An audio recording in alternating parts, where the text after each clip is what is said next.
Welcome back to Tria Rink, 1107. Very happy to be joined by one of our favorites, Marcus Foligno. Marcus Foligno here with 9 to noon at the Wild Morning Skate. What's going on, man? They call Moose. Things well?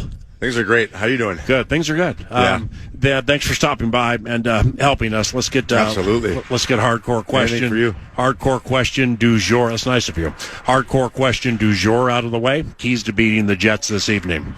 You know what? We we've won the last 2, and yep. The second game was a good game by us. I thought we did a really good job with the rush game. They got a lot of guys that Shifley and Connor and Velarde line is kind of the engine of that team, and really just trying to be sticklers against that line helps us out. So and just we got to play just a fast-paced North game where we get a lot of pucks on Hallebuck. There's some rebounds that are to be had, and and that's what's contributed to the last 2 wins. I mean, I think we've always played them hard, and it's always been a physical matchup, and it's always been fun to play the Jets. I mean, it's a little bit of a rivalry night, and well, it's fun now because you're winning the games. Yeah, I know. You guys went a long time without beating them. It has been good the last couple of years. So, well, it's crazy, isn't it? I mean, it happens in a lot of sports. Football obviously is once a week, but basketball and baseball and hockey are different. But like with the Jets, it's that's been one of several cool things about this year. Is all right, beat the Golden Knights earlier in the season. Let's go ahead and put some of those things behind us. Stars, put some of that stuff behind us. Winnipeg Jets. Those are just strange moments when, granted, teams are good, very good, middling some years, and obviously personnel changes and stuff. But like when teams go year after year after year, beating you 3 or 4, 2 or 3, stuff like that, that gets frustrating, right? Oh yeah, it does. I mean, it's when I first got here, I remember we had some good games against them, and they had a really good team. The one year we played them in the playoffs, and it seemed like after that they had our number, right? So they've always had a good team. I mean, they've always played a good structured game. They've had some decent coaching over the years with Paul Maurice, and but yeah, it's good now to be on the other side of it and get our team going and feeling like the big dog in the fight. Did you enjoy, or shall I say, how much did you enjoy that 2-week road trip? Or did it get long? It was good for sleep. It was. It gets to a point where you get to Seattle when it's gloomy out, and then you're like, "Oh man, get me home!" But we were lucky. We were fortunate. We were taken care of very nicely, and I think that's why we, just mentally recharged and felt like we owed it to Craig for taking care of us. We stay at some really nice places out in Cali, and very good. I think that just adds a little bit of juice to to show up every game and be a man about it. And it was a great trip because of the way we got 10 out of 14 points. We were like, maybe we could have had a little more, and but that was a big trip for us. And then New Year's Eve with all the guys was a different way of bringing it all in, but that's great. It was fun. We had a great time, and it brings the team closer, right? Well, when the schedule comes out, it's players, coaches, personnel, announcers, whatever. You look at it, like in the NFL, they'll say, all right, how many cold games? Are we at Green Bay, at Chicago, at Buffalo? Right. Cold places in December or early January.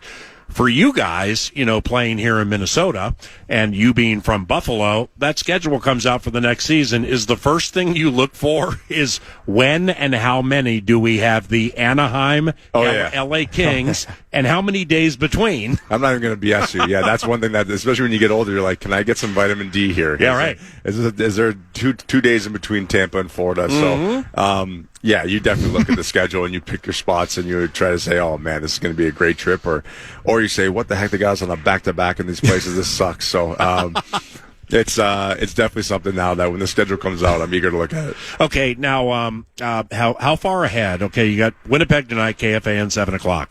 Then Red Hot Buffalo Sabres on Saturday. Was that your childhood favorite team, the Sabres?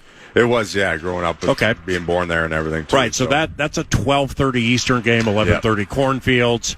Have you looked at the travel schedule for the Toronto game that's coming up next? And I have a point here. Like, after you play Buffalo, do you get to stick around for a little while, or is we're going right to Toronto that night? Oh, the short flight charter immediately? Sure. Yeah. Well, what are you gonna do about Bills and Broncos? I know, that's what I was. That's right after the Sabres game. We're gonna be. Are you kidding me? Getting into Toronto right when probably fourth quarter, which is brutal. Right. So it does your charter always have live TV? This is the worst part. Is I thought that we were busing to Toronto, which would have been great because they actually have the cable TVs on those buses around, right? Oh, wow! And now we're on. I had an opinion about it. I was a little bit disappointed that we're flying, and we're probably gonna. This sounds like champagne problems. Yeah, champagne problems. We're probably not going to have any TVs or any sort of Wi-Fi connection going to Canada. So, but wait, do you play Toronto the next day? And you fly. But you do play. It's a back-to-back. No, we then play. We have a day off. It's what Sunday. The hell? How so come? I'm gonna watch teams I don't care about. Well, on Sunday. Yeah, but I mean, you being a Buffalo Bills fan, you're when you get to Toronto, plus you got your phone, you got Wi-Fi. Yeah.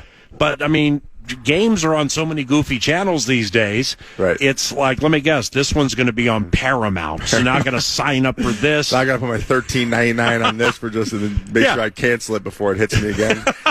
I did that last weekend, man, with the Jacksonville game. Yeah, the prime games are a little bit interesting too. I do the same thing, but we're hoping that we get to Toronto at a good time where we can sit down and have a glass of something and watch my Bills win. At Denver, watch your Bills win. I mean, Josh Allen. It's going to be tough. I mean, the minute the NFL schedule comes out, Josh Allen is one of the two favorites to be the MVP. Yeah, I love him. He's phenomenal. And one thing that I really like about Josh and a lot of players in a lot of sports is people will formulate these opinions when they come into the league. So like, well, wow, I mean, he was taken too high from Wyoming. He's inaccurate, blah, blah, blah. And okay, maybe he was there and early in his career, but it shortchanges the truly gifted having the ability to push through things and find greatness. And that's been Josh. I mean, but this... this thing you're facing this weekend with some time off, this Broncos defense. It's crazy. My daughter just graduated from the University of Colorado, so I'm in Colorado a lot. I was just there last weekend. They obviously love that team. I've seen games there, called games or watched games at Empower. That's a legitimate home field. This is a tough one coming up for you, man. It is. It's you got the oxygen on the bench that you're going to probably need a lot of in Bills. If it works. That's how we feel in Colorado some games. So it's just that Broncos defense and Bo Nix and I mean I don't know. You're excited about this game. I'm excited. Yeah. I just think that it's cool. Buffalo being a really big underdog, and I think the fans and everyone enjoy that spot. So, hey, hope for the best, prepare for the worst. Wow. I think that's the plan for Buffalo. But this could be an absolute drumming, or it could be, that's the thing. It's not like these are two close teams where you don't know what's gonna. I mean, football is crazy. It could be just a crazy first half, and then the second half it's different. That's what always gets me with that sport. It's amazing how. You say, with us, our first period is different than the second period, but like it's crazy some of the changes that happen in football where second half can be totally lopsided. Like yeah. But see, I mean, it's you being an NHL player and hockey being your preferred sport all your life. There's nothing like the NHL. Maybe it's changed a little bit since the Kings won the Stanley Cup from the 8th spot. Yeah. But I mean, still stuff like that can happen, man. 6, 7s, and 8s all of a sudden all the way. You Cinderella story type vibe. Well, like the 49ers. I mean, the work Kyle Shanahan's done. He loses Brock Purdy for a lot. He's down so many players. Yeah. But look what they're doing. I know. But that also might have an expiration. That's kind of like the Kings version that year. Of the NFL's a little more wide open this year, you know? Yeah, exactly. I know that's what's always fun about sports is that storyline. But I mean, San Fran was 6th seed as well. Yeah. So it's just, and then you get teams that they're a 6th seed, and you're like, they're not that 6th. Like they might be a 3rd or 2nd. Like it's and that's just the way it goes, and that's intimidating for a team that might have that in their mental, in the back of their mind, thinking that this team's not what they are. So don't take them for granted. It gets them a little shaky, and who knows what's going to happen. Well, if your Bills win at Denver and the Patriots beat the Texans, you're not going to be able to control yourself in the AFC Championship game. I don't know. It's a tough mountain that the Bills have right now. No pun intended, being in Colorado, but I know what you mean. To go from Denver then maybe to walk into New England, which is another stud of a team in that variable. So I mean, it's. There's some wagons this year in the NFL, and Buffalo isn't the biggest one, but they got probably the biggest quarterback in the league. Maybe you're the Josh Allen of the NHL. You're big. You crave contact like he does. Your passing skills are good. Yeah, if I could put up more offensive numbers like you, we'd be laughing right now. That's where I got stuck a little bit. I didn't know where to go from there. Your wife's name's Natasha, right? That's right. So after you guys played the Devils the other night, I'm watching the post-game show waiting for Heinze's interview. Then that gets done, and then I see Ryan Carter, who's going to join us in a little bit. Yeah. 7th Street, this like pod. Wild and your wife 7th. was on it. Yeah. So I watched a little of it, and what's up, Cartsy? Hey, it was Moose's wife with the Legos, right? Moose's wife. They both contributed. Okay. But Spurgeon's wife is the crazy one with she's got the closet that's got like millions of Legos. Are you kidding me? Oh yeah. But your wife too. We have 3 at the house, and she just started 2 years ago. I got her the Home Alone. She loves Home Alone, so the Home Alone house. That's great. She did that on her own. Bro, that was so good. And then the joke was the baby grand piano. She always wanted one for the house. Yes. And so I said I was in New York City at the Lego store, and I saw the baby grand Lego, and I'm like, this is a perfect Christmas gift. Yeah. Hey, it's not as costly as a baby grand piano. And she gets to have some fun putting together. So that was I got some eyes that Christmas. All right, sure. Marcus Foligno, we're going to let him get on with his day here momentarily. Cartsy on the horizon. When you didn't play in that first Wild Seattle game, the one where Dunn took the run at Zuki. Right. Then you played in the second one, and I forgot to look back at it. Did you take a run at Dunn? We tried to hit him. I think Ryan Hartman was the one that asked him to fight and go, and he didn't. He said no, thank you. So I Did he really? think when a guy does that, I don't. It's we're in a different league now. Where if there was something that happened, we were up 2-0 that game too, and everyone just knew that if he had the puck in the corner, you're just going to go take a run at him. So, we're all surprised. One of those things that just fight and get it over with. But how does a player say no, thank you? I don't know. Yeah, it's a lot of guys. How does it say happen? No, like it'll be like I'm good. It'll be like let's go, and he'll be like no, and you're like okay. Oh wow. So that's the gentleman's etiquette of situations like that, right? Yeah. We don't want to be in that position where and Hartsey's he's an absolute beauty, but he'll snap sometimes, and he's been on the end of sometimes where he's taken the bad penalty, right? And I've been there too, and you don't want to be that guy that does that. So you know what? I'll put it this way: Dunn didn't look so excited to be in that game. I think he was just hoping to get out of it. So we won the game and got out of there. What a beautiful way to describe it. Last one for Marcus Foligno. The Foligno face-off. I've been excited to chat with you about this for quite some time. Marcus's brother, Nick, plays for the Chicago Blackhawks. They've already played once this year, January 27th, then March 17th and March 19th. The 27th game is in Minnesota. And there's an opportunity to support what's known as the Foligno face-off. I didn't know this about your mom back in 2009. Read up on it this morning. For those who don't know what the Foligno face-off is, what is it? It's brought on to us by the NHL and the NHLPA, and it's through the V Foundation, which does unbelievable work with breast cancer research and trying to give grants to doctors that are obviously in the research field. So, they've raised over millions and millions and millions of dollars, and one of the bigger foundations in the world right now for breast cancer. And that obviously hits close to home with us, with my mom passing away to breast cancer through her battle, and we've had the Janice Foligno Foundation, so we're just teaming up with the V Foundation through the Foligno Face-Off, and we got approached by the league to do something, Nick and I versus each other, and get the guys involved, and whoever wins, there'll be somewhat of an embarrassing thing that the brother that loses has to do. Yeah, like Nick, lose a fight to Vince Dunn. Yeah, or Nick did they gave me a Thanksgiving toast after we beat them in Thanksgiving. So he had to tell me how awesome I am of a brother, and how better looking I am than him, and how much more hair I have than him. And, jeez. So he had to say that all. So I'm really hoping to go 4-0 on this year, so I don't do anything stupid. But in the meantime, fans can go on to the V Foundation. I'm going to put it on my Twitter page here once we're done. And they donate. It's $17. Nick and I both wear the number 17, but it's really any amount, and everything goes towards breast cancer research. And it's been a fun cause. The guys are enjoying it. We've made up T-shirts, pins, and things like that to celebrate it. And what's really cool is every game that we play, we honor a person going through breast cancer or cancer in general. So we bring their whole family to the game. We get them seats, and then we do a little meet and greet before or after, and they come out and they drop the puck for the game. So everyone's been touched by it, and so we hope that it gains a lot of traction, and obviously certainly gain a lot of donations. Well, thank you for being so open about it. My mother died of cancer in 2006. Sorry. Eric's wife, Nordo's wife, Molly, within the last year. I mean, how do you explain what she went through? She had breast cancer a year ago. It was unbelievable how taxing that was. Everything is on the right side of things now. I'm so glad to hear that. But understand the struggle, man. Yeah, no, for sure. We're thinking of you guys too. No, it's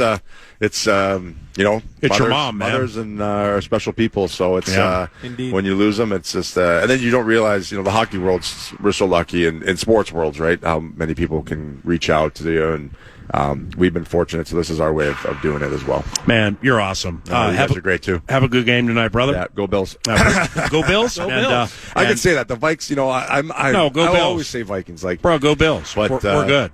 Hey, let's just hope Josh Allen doesn't have to make any more trips to the tent, and we're good, Yeah, that's a big key, but he's a tough guy, just like you. That's all right. I'm going to put Foligno face-off on my Twitter page, and we'll see where it goes from there. See you soon. Thanks, guys. That's Marcus Foligno. It's 11:23. Ryan Carter joins us around the corner.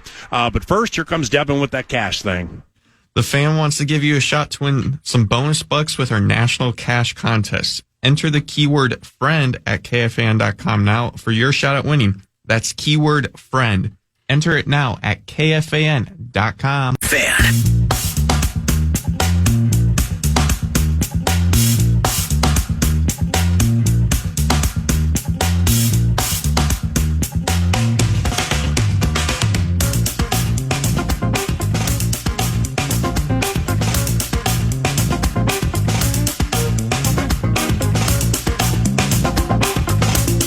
How you been, Cartsy? Well, thank you. Good to see you, man. Yeah, good to see you too. I, when you were calling the game with Anthony the other night, the New Jersey. Oh, here comes some food. That's right. Oh, time to strap on the feedback here. Oh, yeah, we got a feedback here from Executive Chef Kyle, who, man, you almost tripped heading up the stairs. I'm going to tell you right now, that maneuver, Kyle, if you can do that 5 days a week, you'll never work again.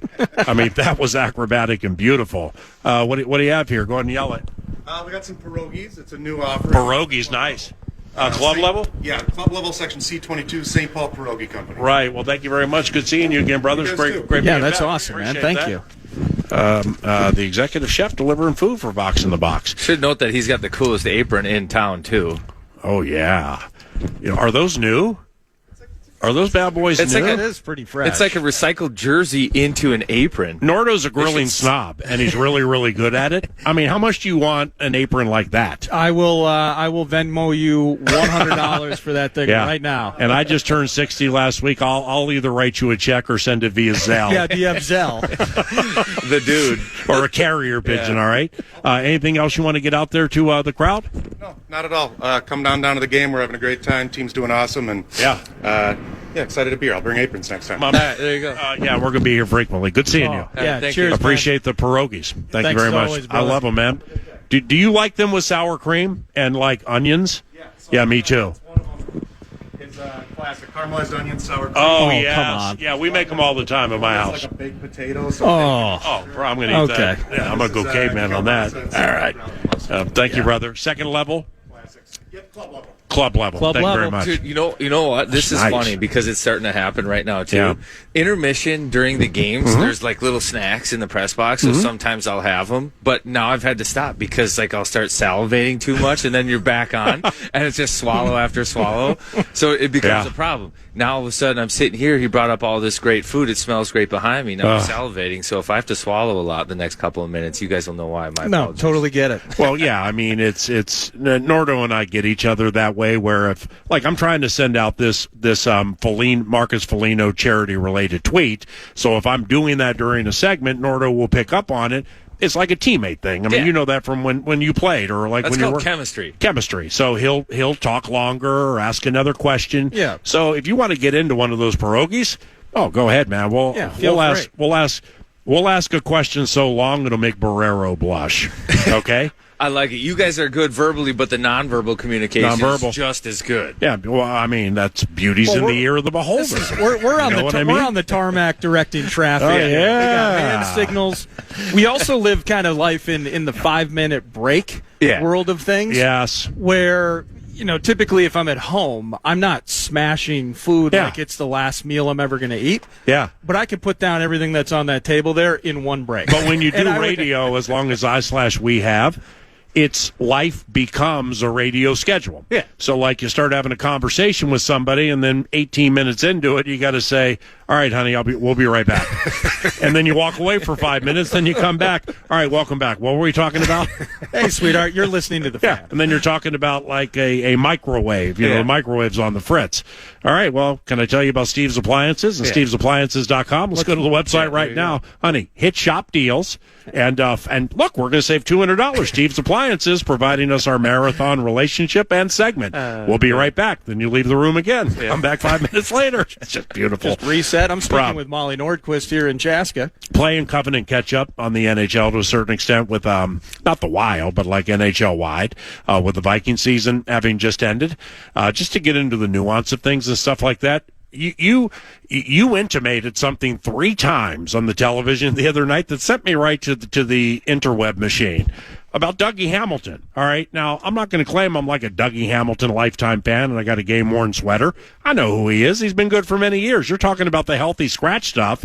They played the day before with your squad got the weird Islanders game after the 2-week bit out of the way. And I know New Jersey had beaten the Wild like 5 or 6 in a row or something like that.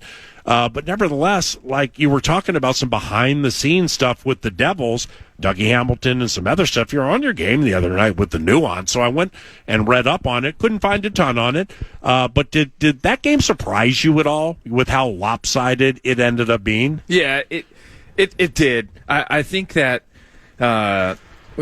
the Wild, and I think tonight's game actually is similar. It's sneaky. You have a team that has struggled out of the gates, and they've not been able to put it together. And with New Jersey, it's been one thing after the other with them, where there's been negative headlines that have kept a good team from being able to be their best and play well and find themselves in playoff relevancy. And the Dougie Hamilton was the latest one for him. And I feel bad for teams in that situation because you're a good team, and coaches have no choice but to play these cards sometimes to try to motivate, to get things going. And Dougie Hamilton's the latest guy, a good player to be scratched, and storylines, and now that's a distraction. But Winnipeg here tonight is another team that hasn't been good. They start the year without their captain. Cole Perfetti is hurt. Connor Hellebuck is hurt. They're rolling goaltender number 2. What's more important, getting Hellebuck ready for the Olympics? They're playing the regular season. So Winnipeg, who's won the President's Trophy last year, is now second worst team in the NHL right now. That's only happened one other time before. It was like 92-93 with the Rangers, where a team goes from first to worst in their division, and Winnipeg is looking at doing that, but all of a sudden, just like New Jersey's not a bad team. Yeah. They've just had a run of bad luck and not being able to put it all together. They've got all the talent. It's just an incomplete puzzle. Winnipeg is the same to start the year. Didn't have their captain, like I said, a couple other things, but now they're starting to put it together. Had lost 11 in a row, but now they lost 11 in a row? Previous to the 3-game and winning streak Hellebuck was playing? Yes. Damn. I know. So like they've been they had chasing 6 points over a 15-game period before this little hot streak. They've been chasing it. And Hines always says this. He goes, when you go on a long winning streak or losing streak, usually on the bookends of that streak, you're either playing, in the Jets' case, you're playing good hockey and probably didn't deserve to lose some of those games. And then in the middle of it, you should have lost those games. And then on the back side of it, you're probably playing better and maybe deserve better, but you're not getting the result. And I think Winnipeg falls into that camp. So they've won 3 in a row. But they've scored first in 7 straight. They've been playing better. Hellebuck hasn't been great, but he's getting better in his return. So, I was surprised that the Wild didn't. I think they overlooked. I think that's what they did. They overlooked New Jersey. There was some fatigue and some other reasons for it, but the hope is tonight they don't do the same against the Winnipeg Jets team that's in the basement. But what makes tonight strange? Distractions are the ultimate equalizer, and that could include whatever reason Dougie Hamilton's a healthy scratch, whatever behind the scenes stuff they're having, but it can be injuries too. So like we could hear for Vox in the Box, Spacek, I've heard of him, I have no idea how he plays or whatever. I asked Russo Radio, like, well, what's going on here? And he's like, well, the skate begins in 14 minutes. Let's see if 25's out there. Like, Brodin? Okay, 25 wasn't out there. 25 it probably ain't going to play tonight. And then, when we get here, there's Eriksson Ek. There's 14 zipping around the rink, trying to get himself ready to play tonight. All right, then he's part of some of the line rushes during the skate. Okay, cool. Looks like he's going to play tonight. But then they get the the scratch guys after practice, and I'm not saying Eriksson Ek is scratched or not, but he was with them, like Hinestroza and Hunt and stuff like that. And I'm like, wow, okay. I mean, there are just a lot of things going on all of a sudden out of nowhere. Winnipeg's won 3 in a row. Winnipeg doesn't want to get swept by the Wild this year. So I think tonight, I'm with you. I think tonight's a strange one. Yeah, and with the guys not playing, I think there's some concern, but I also think that that's a vote of confidence in the group, and it shows the strength of the Wild right now. And maybe you guys touched on this earlier, but second, third in the NHL, wherever they're at the moment right now, you have the luxury of not having to force an Eriksson Ek, even if he is 94% right now. Most guys would play. Like playoff game, Eriksson Ek is playing right now. There's zero doubt about it. Yeah. But they've played well enough and banked enough points to not have to force a guy back there and maybe re-injure himself or not get to 100%. A couple more days, they feel like maybe he'll be, top notch, and this is entirely in the rearview mirror. Yep. They've played well enough to have that luxury. And if the same thing is happening with like a Jonas Brodin, and they said that this isn't an incident-based injury, that was said this morning. It's more of like something that's built up and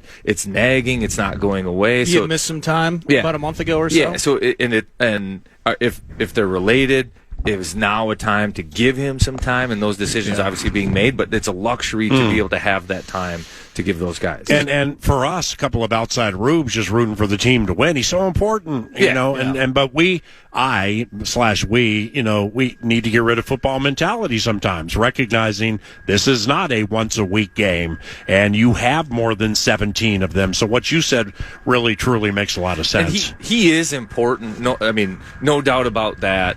But there are other guys like Jake Middleton was your top 4 guy. You acquire Quinn Hughes. He goes down to your bottom pair, so he's chomping at the bit to get more minutes. And in some ways, I'll be watching tonight's game just to see the body language and moxie of a guy like Jake Middleton with more opportunity. I think he still wants to prove, and we'll get the chance tonight to be like, I still am a top 4. I want these minutes. And Quinn Hughes and Brock Faber eating up a lot, and they deserve a lot of these minutes. But there's plenty of depth within the Wild's roster right now, especially on the back end, to be able to eat up some of these minutes. And I think the guys are excited to Got you. Well, to that end, I was chatting with Gorgie about this, kind of want your opinion on it. I don't know why I'm fascinated about this, but how I've seen it, right or wrong, is I felt Hughes pickup, that's a boost. But myriad injuries earlier in the year, as you watch this thing kind of turn around in combination with the goaltending, there was an urgency night by night. Yeah. And Middleton playing top 4. You meant, people put in spots. Yes. Maybe if all things are healthy, all things are rolling, guys not in those spots typically, you felt that urgency. Yeah. You see all those points and all the wins, the shutouts, and you're loving it. Maybe there was an element where now it's like, we got everybody back. Yeah. We're just good. We can roll the puck out and just handle business. And maybe they're in a spot where, and again, you're getting points in 8 of your last 10. So you're not exactly in the doldrums of the NHL here. Top 3 in the NHL, as you mentioned. But maybe there's an element of reacclimation as part of that. Totally. And I do think that you're absolutely right. Sometimes, no matter what coaches say or anybody says or sports psychologists, you play paper games. You look at the roster and you look at the records and you say, we are better. I think that happened in the New Jersey game. We are flat out better. New Jersey's 30th in goal scoring. We're right near the top in the league. We're great defensively. They're not. Like this game, we just show up and play 80% of our game. We'll be good. I think that was a paper game. And well, that's a shame if that's the case. What? It has nothing to do with these guys. The Devils had beaten them like pretty much every game for the last 2 or 3, 4 years. Yeah, and also, but the Devils were, and this is what I was saying during that broadcast, is the Devils were one of the best teams in the NHL through 10 games, and then they hit the skid, so they proved that they can do it, And it's more just to the point that Nordo's making, that I do think that the Wild survived injuries early on in the year by buying into structure more than talent at times, because they had a lot of their talent out. There were times where they had 7 regulars out, and they're winning games. Yeah. And not just Wasn't regulars. There a game specifically, maybe it was Columbus, and tough season for Columbus, but they had 5 or 6 regulars out that game and still found their way to like a 4-2 victory or something like that. Yeah, and it was a commitment to structure and style of play. And I do think you're absolutely right. Acquiring Quinn Hughes, and I mentioned this too, forgive me if it becomes redundant. You acquire a tough guy in the NHL, and we've heard everybody say, the guys on the bench stand an inch taller. They can run around, and nobody's going to challenge them because they have the ace of spades on their bench, the tough guy. Yeah. And they play with a little bit more sandpaper and a little bit more grit, and everybody, as a result, is bigger and tougher. Yeah. When you acquire a guy like Quinn Hughes, I think that everybody instantly feels a little bit more skilled. The puck is on their tape a little quicker. They have a little bit more time. They can score their way out of some of these situations that they might find themselves in games. So I do think that after acquiring Quinn Hughes, there's what I would call like a sugar high, where everybody was feeling like, hey, we're great, this is real, let's go. Yeah. And now they're entering a phase where the sugar high is wearing off a little bit, and it's now we got to get back to structure. And that's where it's intriguing with Brodin and Eriksson Ek out. Can you rebuy into the commitment to a style of play, which is grind? Let's win a game by scoring 3 goals max and make sure that the other team is smothered. Does that ever happen where, so Quinn Hughes, you mentioned within the frame of structure, Quinn Hughes, you could say, has a lot of freedom, right? There's a lot of trust that's built up. You know that he's the way with the puck on his stick, he's going to bring it into the zone. You're going to trust that skill in the skating, that he's going to do some things the average blue liner can't. Is there a contagious aspect of that where maybe another blue liner kind of gets out of body a little bit, or, yeah, maybe I can do that too? Like, does... adding the talent is important in terms of making opportunities around, but does it inherently get guys going down a road where, I'm going to try this as well. I'm going to try and add this aspect to my game. I'll be on the preposterous statement perhaps, but it's not easy, and Hines has never. For the record, when you acquire potentially the best defenseman in the NHL, very few have the opportunity to coach the best defenseman in the NHL. Hines has never had that before. So how he manages the skill level of a blue liner like Quinn Hughes, where he can make the plays, but how do you go to the rest of the group and say he can make that play, but you can't make that play? Yeah. And there's some nuance. Maybe to that. Damon Hunt's like, well, I want to do that. Let's hang on here, David. There's some nuance to it, right? Yeah. And figuring out the messaging and how to handle it. Yeah. And Hines is learning too, like how these players react to playing with a guy like Quinn Hughes, because it's different. You can specifically look at Brock Faber, and I'm not going to throw him under the bus because the guy's unbelievable, but in the New Jersey game, he got beat on a couple of those goals in a physical play. You never see that from him. And maybe it's just all of a sudden the game's being thought offensively again, where we can score ourselves out of this situation. Quinn Hughes is on the ice. I can jump up here because he can get it to me, where, but the one time he doesn't, it's back the other way, and it's still in our net because we play in the NHL and everybody's good, right? So I think there is still a learning curve with these guys on how that all plays out, but I do think you're right that there is an all-world talent on the blue line, and a high tide raises all ships, but I do think that the tide is still up and down, up and down. If this team is healthy in all the right spots into the postseason, coming out of the best division in the NHL, acid tested for class, goalie rotation will, that'll define itself at the end of the season as to who's going to get the net most and why. What kind of a run can this team go on if the right guys are healthy at the right time? Deep. They can go deep. Really? And I think, and Brodin out right now, and Eriksson Ek being held back a little bit. I think, and the acquisition of Quinn Hughes is, I think, an endorsement in the core of this team.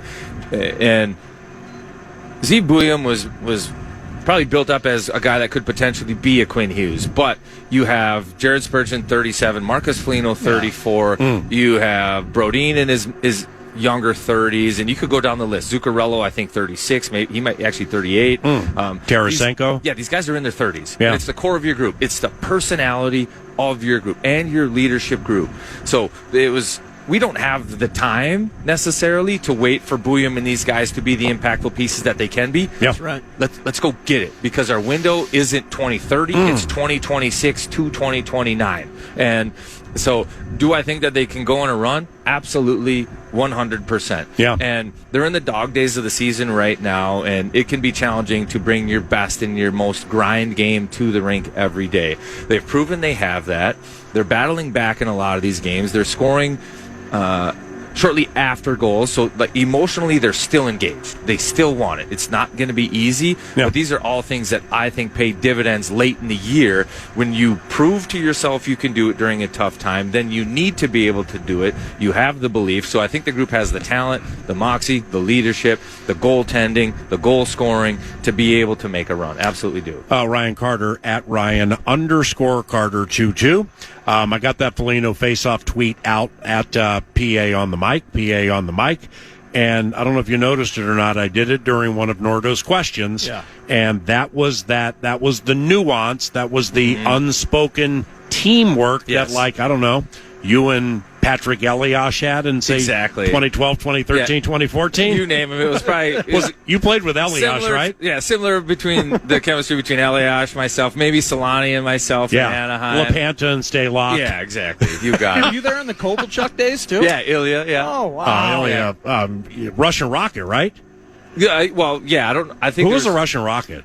I think that was Rocco Bure. Richard. Yeah. Yeah. Pavel Bure. But Kovalchuk was fast as bleep, right? Yeah, and could score. I think for sure. He could but skate. He was no Eliash. He could skate, but he's probably more known for his ability to just shoot the puck and score. Like, the guy was great. Yeah, great. Just like you, man. You're fantastic. Thank you. Yeah, thanks, Great guys. player. Dynamite on TV. Look forward to chatting with you again. That's Ryan Carter. Final segment after this. That was fun. Great being back here, right? Oh, it was absolutely awesome. By the way, those pierogies from Chef Aren't they good? At club level. Are you kidding me with these things? Yeah, pierogies are great, man. And because they sat there during the Kartzy interview, they were cold. Yeah. At one point, fried onions or the heated onions, however you describe it, they were cold. Sour cream, always cold.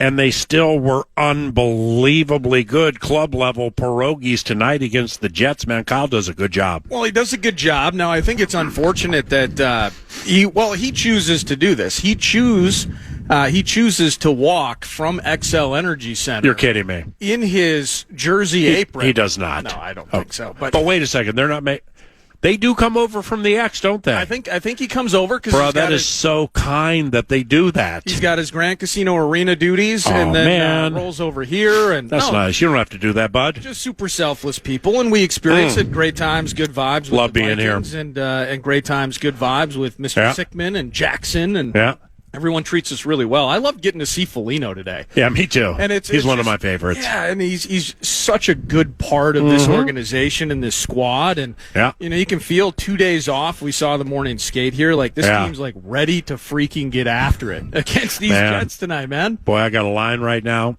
I'm about ready to head out to Canterbury Park to take care of some business. I'm just going to go with it. Hey, look who just showed up at Tria Rink in St. Paul. It's Johnny the Mouse Mickelson. Why? The Hamlin University women's hockey team is about ready to practice.